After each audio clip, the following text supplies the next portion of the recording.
August 1st, 1914, Germany declares war on Russia. A sudden feeling of unity came to the divided nation. The Tsar swore he would never make peace while one foreign soldier remained in. The people cheered him. They knelt to receive his blessing, and many of them called him a great father of his people.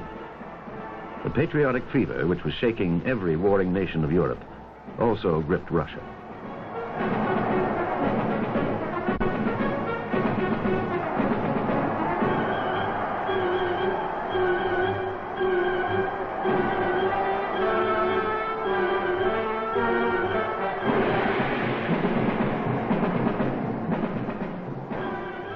An army of 1.5 million was mobilized in the first week of the war. Volunteers on their way to the greatest human slaughter ever known.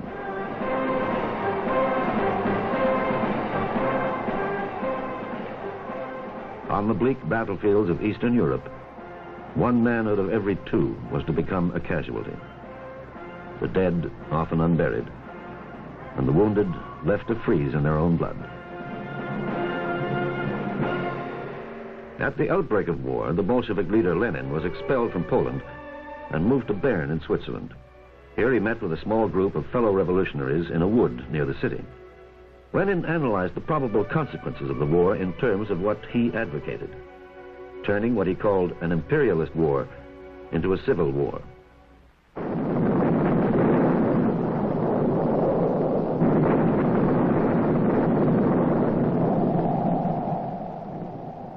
But it was still very early in the war, and the only effect of Lenin's urging fell on the Bolshevik members of the National Assembly. They were arrested for opposing the war, convicted of high treason, and exiled to Siberia. Everyone thought Russia's vast armies would steamroller across Europe, but they were poorly equipped and badly led. Hindenburg, the German commander, inflicted a classic defeat on the Russians at Tannenberg in the first month of the war.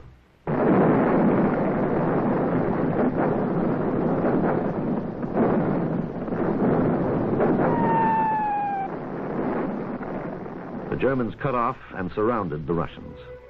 In that 1 month, the Russians suffered 300,000 casualties, taken prisoner, wounded, or dead. The commander-in-chief, the Tsar's cousin, was removed from his post.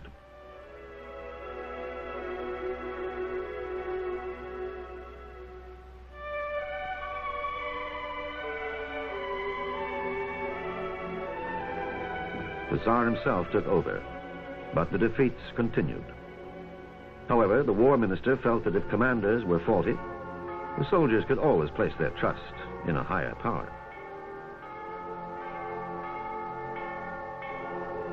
Faith was hardly enough. 1 man in 3 had no rifle. Many hadn't even boots.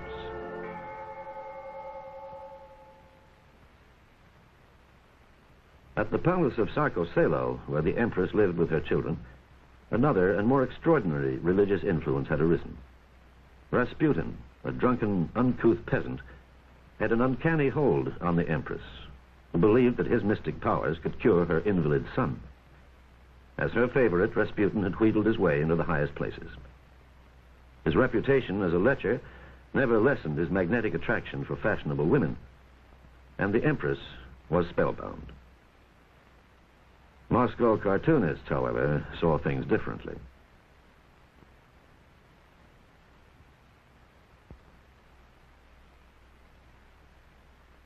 Under Rasputin's influence, the empress wrote long and prodding letters to her husband at the front, alternately expressing sympathy for his heavy burden and admonishing him to spend as much time as he could with his troops, which he did.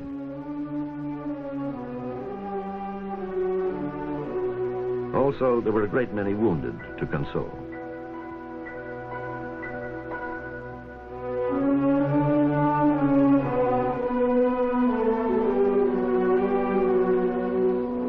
The Empress set up her own military hospital near St. Petersburg.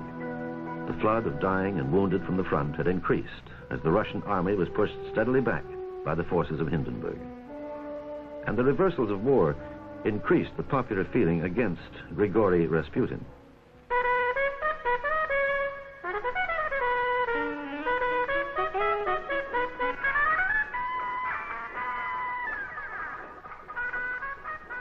In December 1916, Rasputin was invited to the house of Prince Yusupov in St. Petersburg.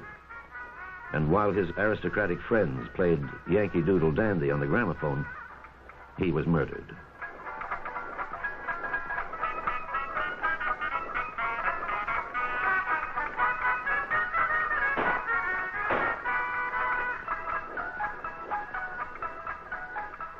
The conspirators bundled his body from the house. They had fed him massive doses of cyanide in cakes and wine. Then they shot him through the heart, shot him again, and battered his head in. Finally, they dumped his body in the river.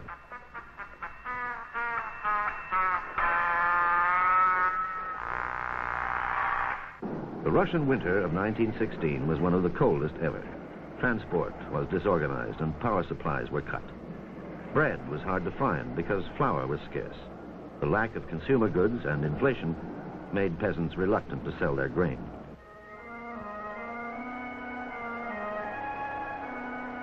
Sadly and without enthusiasm, the army shivered its way through the frozen months.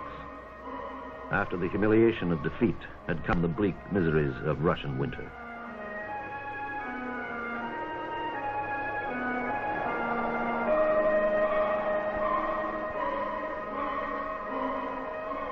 The broken armies could only endure, wait for spring, and clear away their dead.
At home, even the meager war rations failed to get through to the cities, and the people's rumbling discontent erupted into the streets.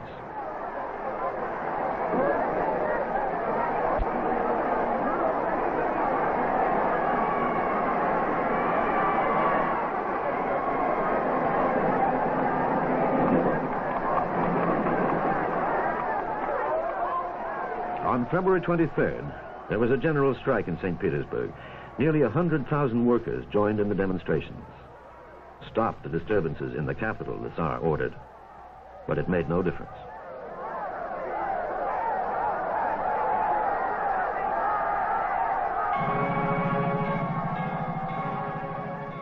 Four days later, the garrison of the city threw in their lot with the strikers, and most of those who mutinied were regular soldiers. It was the turning point. For without military force, there was no means of restoring order. And the fate of St. Petersburg, of Russia, and of the Tsar was now in the hands of the people.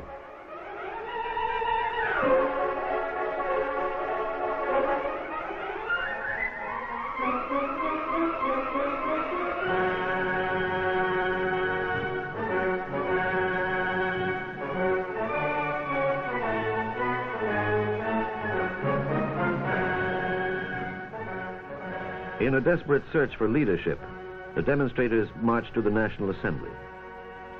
In the same building, a council of workers and soldiers was already sitting, a new Soviet, and from this day it functioned as a rival to the Assembly. Alexander Kerensky, a 35-year-old lawyer, was a member of both the Assembly and the Soviet. He was a gifted orator, and his eloquent appeal for a democratic regime made him a public idol.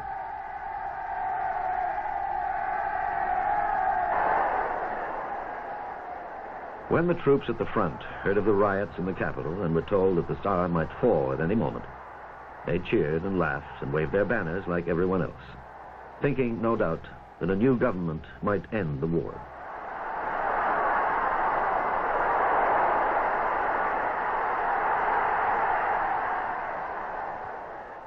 On March 2nd, 1917, the last of the Romanovs fell.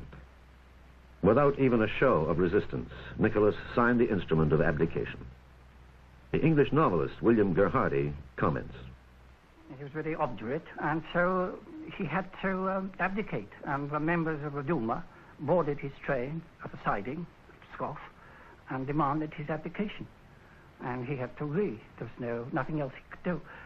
And what was so tragic was that the official document of abdication contained all his marvelous titles. It began with "We, Nikolai II Alexandrovich, sovereign emperor and autocrat of all the Russias, Czar of Poland, great prince of Finland and Lithuania, and Czar of Siberia, Czar of Pskov." And so it went on, and etc., etc., and ruler and hospodar of many other lands, to all our faithful subjects. But actually he had very few faithful subjects left. And when he left headquarters for the capital, all his courtiers were leaving him surreptitiously. They were sort of dropping off at obscure stations, and he arrived all by himself, and he fell into his consort's arms, weeping, because he felt that he'd been terribly humiliated. And of course nobody wanted the Tsar by then, but he actually said to his consort, he said, "Now if the whole of Russia went down on its knees to me and asked me to return, I would not do it." On the day of the abdication, Alexander Kerensky was photographed in the grounds of the royal palace. The leader of a group of middle-class idealists, he was loudly applauded by the masses whose champion he felt himself to be. And he spoke triumphantly of the miracle that had happened, the transformation of slaves into free men.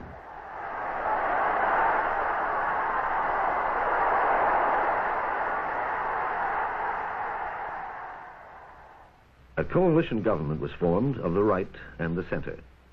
The prime minister was the conservative Prince Lvov, and Kerensky was Minister of Justice.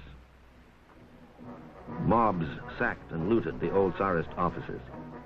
They destroyed the police headquarters and stormed the jails. Of more practical value was the release of over 1,000 political prisoners.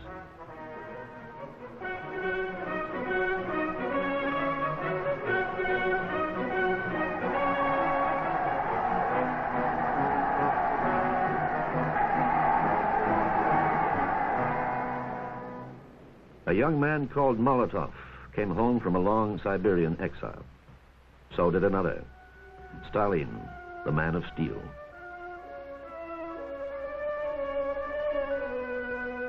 At the outbreak of war, Lenin had taken refuge in Switzerland, and he was now living in Zurich, writing propaganda and keeping in touch with the Bolshevik underground in Russia. When news reached him of the February Rising, he was living above a restaurant in the old quarter of the city. The February Rising surprised him, but he immediately wrote to Russia with plans of action.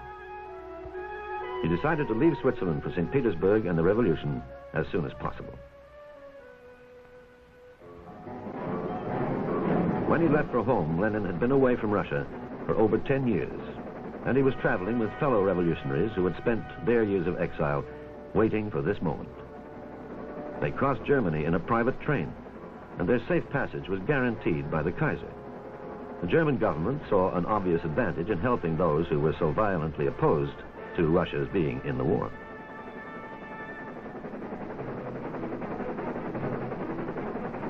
From Germany, the exiles took the Baltic ferry to Trelleborg in Sweden, and then on to Stockholm.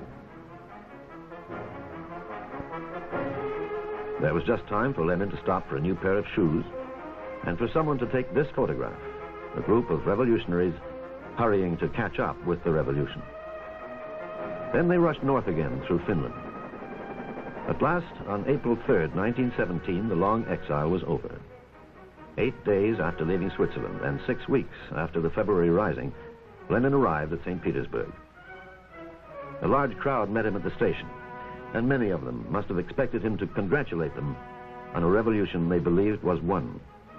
But for Lenin, the real revolution was still in the future.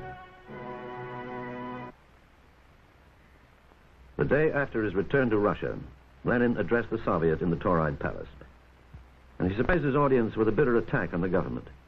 He claimed that most of the Russian Social Democrats had betrayed socialism, that in order to build the world over again, the workers and the poverty-stricken peasants had to take power, had to bring about the greatest workers' revolution in human history.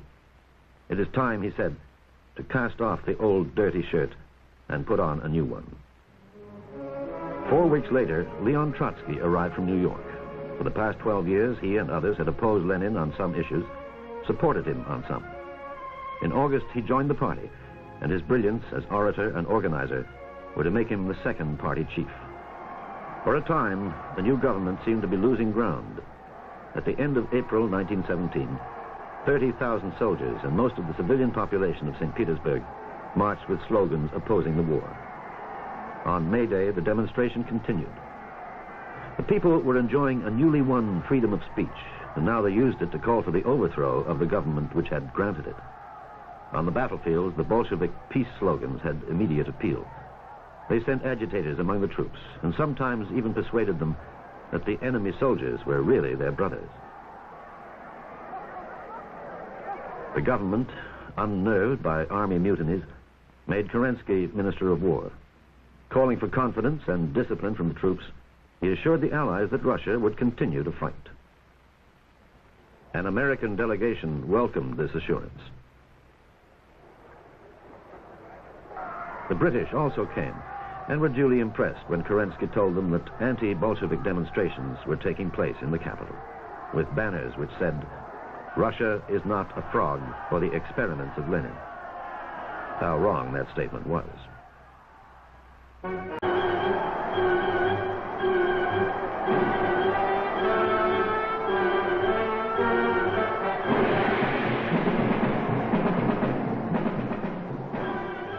An army of 1.5 million was mobilized in the first week of the war. Volunteers on their way to the greatest human slaughter ever known.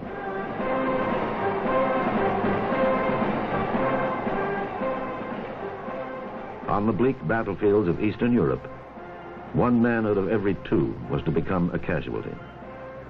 The dead often unburied, and the wounded left to freeze in their own blood.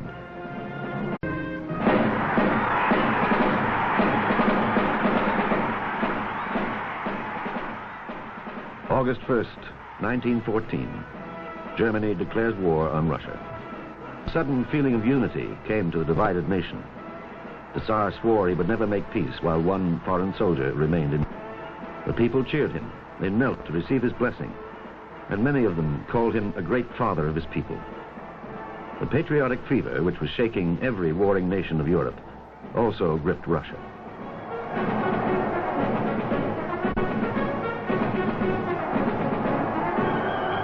Prisoner, wounded, or dead. The commander-in-chief, the Tsar's cousin, was removed from his post.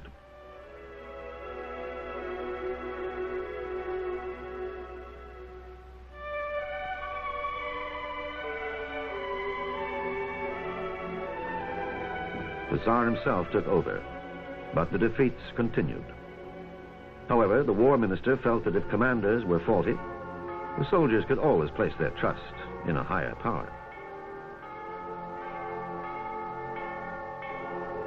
Faith was hardly enough. They were arrested for opposing the war, convicted of high treason, and exiled to Siberia.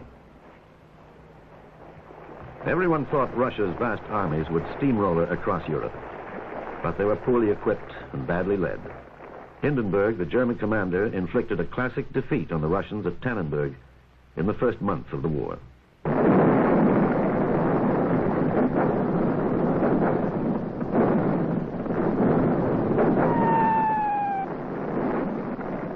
The Germans cut off and surrounded the Russians. In that 1 month, the Russians suffered 300,000 casualties, taken. At the outbreak of war, the Bolshevik leader Lenin was expelled from Poland and moved to Bern in Switzerland. Here he met with a small group of fellow revolutionaries in a wood near the city. Lenin analyzed the probable consequences of the war in terms of what he advocated, turning what he called an imperialist war into a civil war.